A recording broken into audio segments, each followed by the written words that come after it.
Assalamualaikum. Baiklah, tajuk hari ini kita akan belajar tajuk baru iaitu Matematik Pengguna Percukaian Bab 4. Cikgu harap awak semua dah bersedia dengan buku kerja dan juga buku teks masing-masing. Pada tajuk hari ini, kita hanya berfokus dahulu kepada dua benda, dua standard pembelajaran. Iaitu yang pertama, kita nak tengok hari ini apakah tujuan percukaian. Dan yang kedua, kita nak menghuraikan pelbagai cukai dan seterusnya, apakah kesan kalau tak bayar cukai tersebut? Pengelakan cukai tersebut. Dan daripada aspek perundangan dan juga kewangan. Okay, so hari ini awak akhir video ni, akhir pembelajaran pada hari ini, awak akan tahu apa percukaian, tujuan dia dan juga awak akan tahu apakah jenis-jenis cukai yang terdapat di Malaysia dan apakah kesan kalau mengelak membayar cukai tersebut. Okay. Apakah tujuan percukaian? Ini ada dalam buku teks awak. Percukaian ialah satu proses hasil wang. Dia adalah proses yang orang kata, kalau tengok rajah cikgu buat ni, dia adalah proses yang yang sentiasa melengkapi lah. Okey. Ia satu proses hasil wang yang dikumpul daripada individu atau syarikat. So maksudnya rakyat ni, cukai adalah rakyat, iaitu individu ataupun syarikat, dia akan membayar cukai. Kemudian cukai tersebut digunakan, cukai tersebut ni diurus oleh kerajaan untuk digunakan dalam pembangunan. Kerajaan akan gunakan untuk membangunkan negara.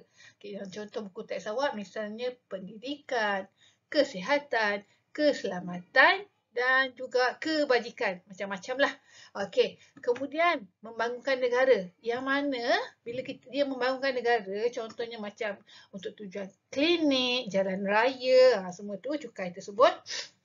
Supaya dapat dinikmati oleh rakyat. Rakyat dapat menikmati balik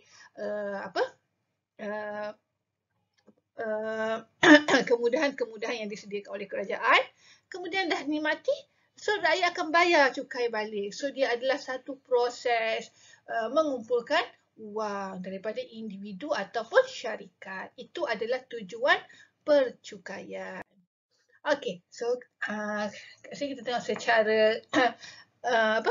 secara detail tujuan percukaian. Kat sini awak boleh tengok dalam buku teks awak. So tujuan percukaian yang pertama, dia adalah sumber pendapatan kerajaan. Di mana kerajaan akan gunakan duit-duit cukai yang dibayar oleh rakyat tu untuk mentadbir urus negara. Untuk membiayai projek pembangunan negara. Membiayai projek pembangunan negara macam-macam lah. Untuk buat ERL, untuk buat jalan raya, klinik, semua tu untuk pembangunan negara lah. Dan juga untuk agihkan semula kepada masyarakat. Maksudnya ini agihkan semula kepada masyarakat ni adalah dalam bentuk-bentuk bantuan yang kerajaan sediakan untuk rakyat. Lebih-lebih lagi pada musim sekarang kan. Musim COVID ni macam-macam bantuan yang diberikan kepada rakyat yang kurang berkemampuan. So yang kedua, tujuan percukaian yang kedua ialah alat pelaksanaan polisi kerajaan. Kat sini supaya sesuatu polisi yang diwujudkan kerajaan dapat kesan yang lebih efektif. Dalam buku awak ada contoh CKHT, cukai keuntungan harta tanah. Kadang-kadang kerajaan akan meningkatkan cukai keuntungan harta tanah untuk mengelakkan daripada penjualan harta tanah yang berleluasa. Cukai keuntungan harta tanah ni maksudnya contohlah ada orang tu dia beli rumah, lepas tu dia jual rumah tu balik kan. Jadi kalau orang yang kaya, dia akan beli rumah, kemudian dia akan jual balik dengan harga yang lebih tinggi. Itu akan menyebabkan harga rumah akan semakin naik. Jadi cukai keuntungan harta tanah ni adalah untuk mengelakkan daripada berlakunya perkara-perkara yang berikut.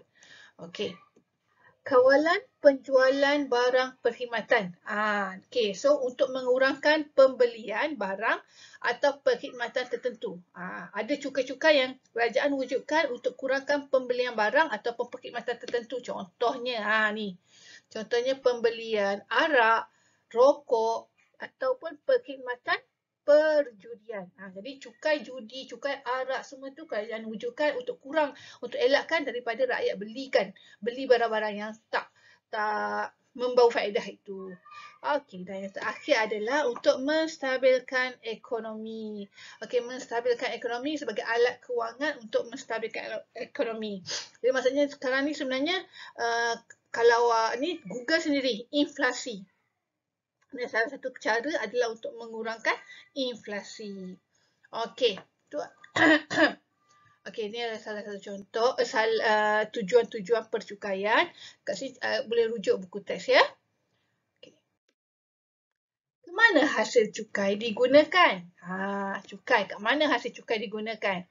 Okey, duit-duit cukai yang dikutip oleh kerajaan, okey, digunakan untuk kesihatan, kan klinik-klinik tu, pendidikan dan juga kebajikan.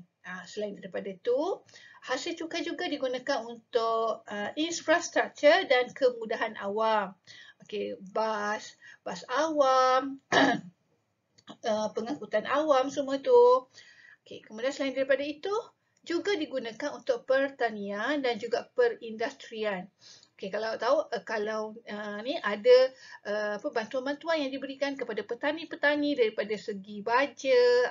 So ini adalah hasil cukai yang dibayar oleh pencukai, oleh rakyat, dimanfaatkan.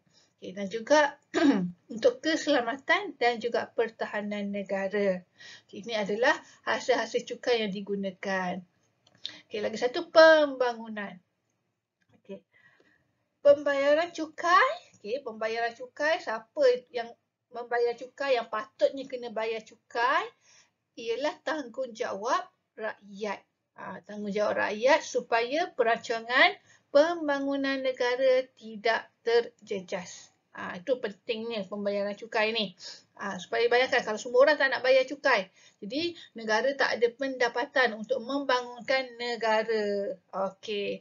Jadi pentingnya cukai untuk pembangunan sebuah negara. Okey, seterusnya kita masuk kepada jenis-jenis cukai.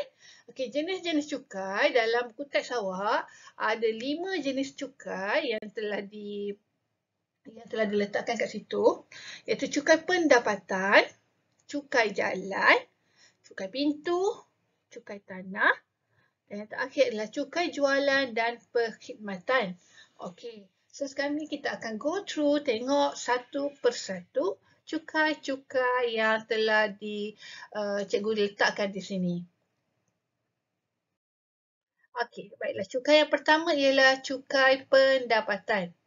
Cukai pendapatan ialah cukai yang dikenakan atas pendapatan yang diperoleh seseorang individu bergaji atau sebuah syarikat beroperasi di Malaysia. Maksudnya kalau awak kerja, gaji, ada gaji dan gaji awak melepasi syarat-syarat, jadi awak akan dikenakan cukai pendapatan. Cukai pendapatan ni maksudnya kalau orang yang bergaji dan juga ataupun sebuah syarikat lah, peniaga, biasa ni peniaga. Dan setiap orang, nanti kalau dah bekerja, perlu mendaftar sebagai pembayar cukai. Ni adalah jalankan tanggungjawab kita ya. Okey. So, pembayar cukai perlu taksis sendiri. Okey. So nanti untuk hari ini cikgu hanya terangkan dahulu apakah itu cukai pendapatan. Okey, nanti pada next pembelajaran cikgu akan ajar awak bagaimana untuk mengira cukai pendapatan. Okey, so cukai pendapatan ni awak kena pembayar percukai dia akan taksir. Taksir tu maksudnya kira lah, dalam erti kata yang lain, kira sendiri, simpan rekod dan juga bayar cukai pada amount tertentu. Dan kita sekarang ni sistem yang diguna pakai ialah sistem taksiran sendiri, iaitu orang cakap e-filing. Jadi kalau mak ayah awak, cuba tanya mak ayah awak yang gaji dia agak tinggi, e-filing. E-filing maksudnya dia perlu orang kata isytiharkan cukai-cukai dan juga perbelanjaan dia. Okey. Siapa yang menguruskan cukai pendapatan? Cukai pendapatan diuruskan oleh Lembaga Hasil Dalam Negeri, LHDN. Cukai pendapatan diuruskan oleh LHDN. Okey, dan ini adalah jadual ni cikgu snap daripada buku teks. Ini adalah pengelakan cukai, maksudnya tak elak cukai. Okey, contoh yang pertama, kalau tak maklumkan layak dikenakan cukai, maksudnya dia dah kerja, dia dah ada gaji, tapi dia tak maklumkan, dia tak daftar sebagai pembayar cukai. Dia boleh didenda 200 hingga 20,000 atau penjara. Ataupun kedua-duanya. BNCP, okey, yang kedua ni, tidak melaporkan pendapatan sebenar di dalam BNCP. BNCP inilah sistem taksiran sendiri ni, e-filing. Dia tak laporkan, jadi dia boleh didenda 1,000 hingga 10,000 dan juga penalti 200% atas cukai yang terkurang lapor. Jadi kat sini sebenarnya awak boleh baca sendiri dalam buku teks ada tentang kalau elakkan cukai pendapatan. Okey, seterusnya cukai jalan. Cukai jalan, dia adalah cukai yang dikenakan terhadap pengguna jalan raya yang memiliki kenderaan termasuk motosikal dan kereta. Jadi cukai jalan ni sebenarnya adalah yang awak panggil road tax. Awak bawa motor tu ada road tax tak? Jadi cukai jalan ni kalau awak ada kenderaan, tak kisahlah apa jenis kenderaan yang tampal dekat kalau kereta kena tampal dekat cermin depan kan. Kalau motor biasanya dekat kunci tu ada diletakkan road tax tu. Ni cukai jalan. Okey. Ataupun awak panggil lesen kenderaan motor LKM tu. Okey, yang sebenarnya yang kita tampal tu benda yang di LKM ni adalah yang kita tampal dekat, kalau kereta yang cikgu cakap dah depan cermin tu kan. Okey, wajib dilekatkan atau ditunjukkan pada kenderaan. Cuba bayangkan awak bawa kereta tak ada road tax benda tu. Jadi kalau polis tahan memang kena saman, betul? Sebab kenderaan tanpa road tax ni, LKM ni tidak dibenarkan berada di atas jalan raya. Okey, so siapa yang menguruskan? Siapa yang menguruskan cukai jalan? JPJ lah kan. Awak ambil lesen pun dengan JPJ. Jadi yang menguruskan cukai jalan adalah Jabatan Pengangkutan Jalan. Okey, apa jadi? Apa berlaku jika cukai jalan telah tamat tempoh lebih daripada setahun? Maksudnya awak ada motor, road tax mati. Okey, kemudian awak tak renew road tax itu lebih daripada setahun. Apa yang berlaku? Kenderaan tersebut perlu dihantar ke Puspakom untuk diperiksa. Okey, so ni adalah kesan kalau tak bayar cukai jalan. Okey, so maksudnya gunakan kenderaan tanpa membayar cukai jalan yang sah. Cek balik motor yang awak guna tu ada road tax tak.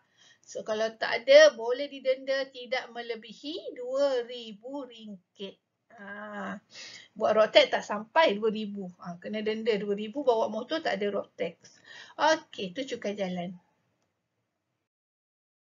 Okey, seterusnya ialah cukai pintu. Cukai pintu ialah cukai yang dikenakan kepada semua pegangan atau harta tanah. Juga dikenali sebagai cukai taksiran. Maksudnya kalau cukai pintu ni sebenarnya, cukai pintu dia adalah tanah yang tanah kosong, rumah kediaman, perindustrian, bangunan komersial. So benda-benda ni cukai pintu. Dia tak semestinya orang kata ada rumah kat situ. Dia memang secara logiknya cukai pintu, ada rumah, ada pintu, cukai pintu lah. Tapi awak tengok tujuan. Sebab tanah kosong pun boleh dikenakan cukai pintu. Sebab tujuan cukai pintu dikenakan adalah kos penyelenggaraan bandar seperti mengangkut sampah, membersih longkang, memotong rumput dan sebagainya. Jadi kalau tanah tu, maksudnya ada melibatkan kos-kos macam ni, jadi maksudnya kena bayar cukai pintu. Kalau perindustrian kilang lah biasanya kan, perindustrian kilang tu, ada kilang kat situ, kilang tu kena bayar cukai pintu sebab ni lah siapa yang angkut sampah dia, membersih longkang. So, Ini adalah cukai pintu. Okey, siapa yang menguruskan cukai pintu? Okey, tengok kat sini. Ni orang ni tengah uruskan ni. Siapakah dia? Okey, cukai pintu diuruskan oleh Majlis Perbandaran ataupun Majlis Daerah. Tengok tempat. Majlis Perbandaran Negeri Selangor ataupun Majlis Daerah Kuala Selangor. Jadi kalaulah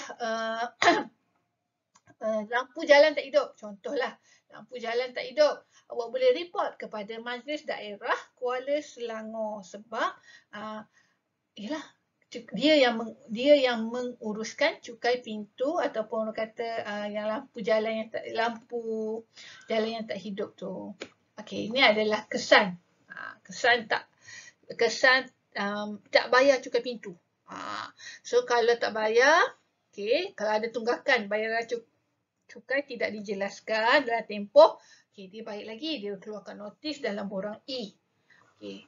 Tapi kalau masih gagal dalam tempoh 15 hari dan 15 hari, harta mudah alih boleh disita. Maksudnya rumah tu, bangunan tu semua boleh disita. Itu cukai pintu. Okay, yang terakhir ialah cukai, bukan terakhir lah, cukai tanah. Okey, cukai yang dikenakan terhadap pemilik tanah. Ada tanah pertanian, tanah perusahaan, tanah bangunan. Apa-apa jenis tanah lah. Okey, ini adalah cukai tanah. Okey, siapa yang menguruskan cukai tanah? Pejabat Tanah dan Galian. Kalau kat Selangor, PTGS. Pejabat Tanah Galian Selangor. Okey, pejabat tanah. Okey, so ini adalah kesan kalau mengelakkan cukai tanah. Okey, dia pun sama macam cukai pintu lah. Kalau ada tunggakan, okey, borang dikeluarkan. Tapi kalau masih gagal menjelaskan jumlah yang dituntut dalam tempoh yang ditetapkan, tanah boleh dirampas. Cukai tanah. Cuba cek dengan mak ayah awak. Cukai tanah kita dah bayar ke belum? Okey. Yang terakhir, cukai jualan dan juga perkhidmatan. Cukai jualan, ada dua kat sini. Cukai jualan, cukai perkhidmatan. Jualan barang. Perkhidmatan ni adalah servis-servis yang selalu, contohlah kalau awak pergi makan dekat Secret Recipe kan, kat situ kalau perasan ada service tax. Service tax tu sebenarnya cukai perkhidmatan. Okey, tengok satu persatu dulu. Tengok cukai jualan. Okay, cukai jualan adalah cukai yang dikenakan sekali sahaja atas pelbagai barangan bercukai pada peringkat pengeluaran atau pengimportan. Sekali saja barang-barang tersebut. Okey, biasanya dia dikenakan kalau kalaulah orang kata pengeluar pengimport tu melebihi 500,000 setahun. Okey, kalau dia tak adalah jahat sangat nak kecil-kecil ni, dia tak. Kalau lebih daripada 500,000 setahun, okey, dia akan dikenakan cukai jualan. Okey, cukai perkhidmatan, kita tengok cukai yang dikenakan terhadap pengguna. Yang menggunakan perkhidmatan bercukai. Macam cikgu cakap tadilah, awak gunakan apa? Pergi Secret Recipe awak makan. Ada service tax kan? Siapa yang kena bayar service tax? Pengguna. Itu awak yang makan kat situ. Okey, so contoh-contoh perkhidmatan, contohnya hotel, insurans dan takaful. Okey, penyediaan makanan dan minuman, telekomunikasi, telekomunikasi ni inilah apa nama tu? Celcom, Maxis semua tu kan, kad bank. Okey. Pembekal perkhidmatan yang dengan nilai perkhidmatan bercukai, okey, kalau pembekal perkhidmatan, dia sama macam cukai jualan 500,000 setahun. Tapi kalau penyediaan makanan dan minuman, dia lebih tinggi sikit, iaitu 1,500,000 setahun. Okey, cukai perkhidmatan ni kan dia dikenakan ke atas pengguna. Ni awak lah ni, gembira. Dengan gembiranya pergi Secret Recipe makan. Lepas tu awak akan bayar cukai perkhidmatan kepada pembekal kan? Pada Secret Recipe. Sebenarnya yang awak bayar tu nanti, pembekal perkhidmatan hotel ke atau kedai makan semua tu akan bayar balik kepada pihak kerajaan. Okey, untuk digunakan nanti untuk membangunkan balik negara. Kita tengok gambar orang ni. Siapa yang menguruskan cukai jualan dan perkhidmatan? Jabatan Kastam Diraja Malaysia. Ini yang akan menguruskan cukai jualan dan perkhidmatan. Ini adalah orang kata hukuman untuk yang mengelakkan cukai perkhidmatan dan juga cukai jualan ni. Okey, so boleh rujuk dengan dalam buku teks awak. Okey, itu sahaja untuk tajuk pengenalan cukai. Okey, baiklah untuk tajuk ini, cikgu sediakan latihan dalam bentuk online. Okey, awak boleh jawab latihan tersebut berpandukan buku teks. Semua jawapan dalam tu awak boleh dapatkan dalam buku teks awak. Okey, itu sahaja. Terima kasih.